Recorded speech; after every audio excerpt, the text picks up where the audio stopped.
ಕೆಲವೊಂದು ಅಕ್ಷರಗಳು ನಮ್ಮ ಜೀವನವನ್ನೇ ಬದಲಾಯಿಸ್ತಾ ಹೋಗುತ್ತೆ.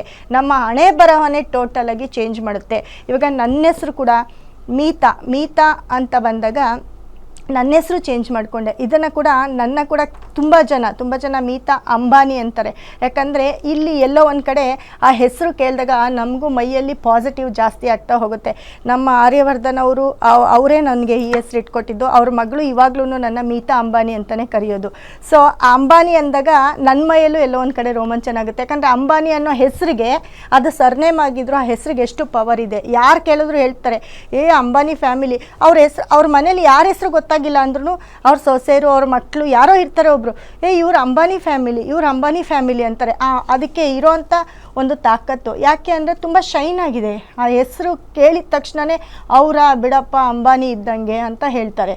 ಅದೇ ರೀತಿ ಅಂಬಾರಿ ಅಂತ ನಾವೇನು ಹೇಳ್ತೀವಿ, ನಮ್ಮ ಮೈಸೂರು ರಾಜ್ಯದಲ್ಲಿ ಅಂಬಾರಿ ಅಂತ ಅಂದರೆ ಒಂದು ಆನೆಯ ಮೇಲೆ ಹೊರತಕ್ಕಂಥ ಒಂದು ಚಿನ್ನದ ಒಂದು ತೇರನ್ನು ಅಂಬಾರಿ ಅಂತ ಹೇಳ್ತೀವಿ. ಅಲ್ಲೂ ಕೂಡ ಎಂಡ್ ಆಗುತ್ತೆ.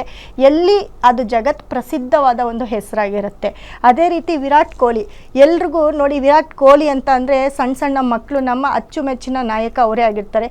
ಅದೇ ನಮ್ಮ RCB ತಂಡಕ್ಕೆ ನಾಯಕ ಅವ್ರು ಆಗಿಲ್ಲದೆ ಇರ್ಬೋದು, ಆದರೂ ತುಂಬ ನಾವು ಇಷ್ಟಪಡುವಂಥ ಒಬ್ಬ ಆಟಗಾರ ಅಂತಂದರೆ ವಿರಾಟ್ ಕೊಹ್ಲಿ.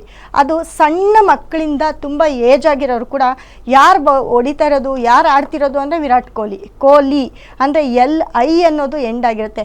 ಅವರ ವ್ಯಕ್ತಿತ್ವ ನೋಡಿ, ಅವರನ್ನು ಯಾವ ಮಟ್ಟಕ್ಕೆ ಶೈನ್ ಮಾಡಿದೆ ಅಂದರೆ ಅವರ ಹೆಸರು ಕೂಡ ಇದರಲ್ಲಿ ಒಂದು ಪ್ರಭಾವಿತವಾಗಿರುತ್ತೆ. ಹಾಗಾಗಿ ನಿಮಗೂ ಅಷ್ಟೇ, ನೀವೇನು ಕಂಪ್ನಿ ಮಾಡ್ತಿದ್ದೀರಾ, ನೀವೇನು ಹೆಸರಿಟ್ಟಿದ್ದೀರಾ, ಮುಂದಿನ ಪೀಳಿಗೆ ನಿಮ್ಮ ಮಕ್ಕಳು ಕೂಡ ಇದೇ ರೀತಿ ಶೈನ್. ಯಾಕಂದರೆ ಈ ಒಂದು ಶೈನ್ ಆಗಬೇಕು ಅಂದರೆ ನೀವು ಹೆಸರನ್ನು ಬದಲಾಯಿಸ್ಕೊಳ್ಳೇಬೇಕು.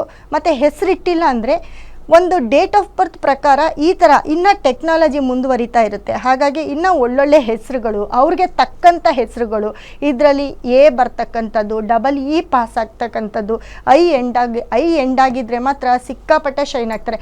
ಈ ಥರ ಹೆಸರುಗಳನ್ನ ನೀವು ಡೆವಲಪ್ ಮಾಡಿಕೊಂಡು ಈ ಟೆಕ್ನಾಲಜಿಯಲ್ಲಿ ನೀವು ಹೆಸರುಗಳನ್ನ ಇಡಿಸ್ಕೊಳ್ಬೋದು. ಅದು ನಮ್ಮ ಸಂಸ್ಥೆಗೆ ಬಂದು ಕೇಳಿದಾಗ ಖಂಡಿತವಾಗ್ಲೂ ನಾವು ನೇಮನ್ನು ಚೇಂಜ್ ಮಾಡ್ಕೊಡ್ತೀವಿ, ಪಾಸಿಟಿವ್ ನೇಮನ್ನು ಇಟ್ಕೊಡ್ತಾ ಹೋಗ್ತೀವಿ.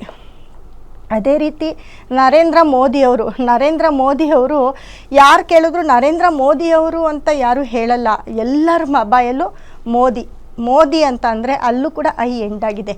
ಅದು ಮೋದಿ ಫ್ಯಾಮಿಲಿ ಸರ್ನೇಮ್ ಆಗಿರ್ಬೋದು, ಆದರೂ ಕೂಡ ಅವರ ಹೆಸರನ್ನು ಮೋದಿ ಅಂದಿದ ತಕ್ಷಣ ನಮ್ಮ ಕಣ್ಮುಂದೆ ಬರೋದೇ ನಮ್ಮ ನರೇಂದ್ರ ಮೋದಿಯವರು ಕೂಡ ಸತತವಾಗಿ ನಮ್ಮ ದೇಶದ ಪ್ರಧಾನಮಂತ್ರಿ ಆಗ್ತಿದ್ದಾರೆ.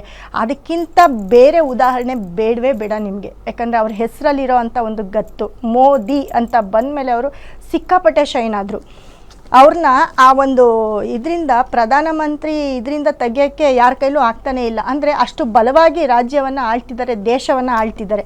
ಅದೇ ರೀತಿ ಇಂದಿರಾ ಗಾಂಧಿ ಫ್ಯಾಮಿಲಿ ಅಂದರೆ ಎಲ್ಲರೂ ಬರ್ತಾರೆ. ಆ ಗಾಂಧಿ ಫ್ಯಾಮಿಲಿ ಅಂತ ಅಂದರೆ ನೋಡಿ, ಇಂದಿರಾ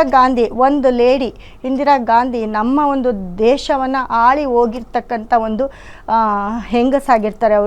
ಅವರ ಒಂದು ಹೆಸರಲ್ಲಿ ಅನ್ನೋದು 3 ಸತಿ ಆಗಿರುತ್ತೆ. ಇಂದಿರಾ ಗಾಂಧಿ ಅನ್ನೋದು ಎಂಡ್ ಆಗಿರುತ್ತೆ.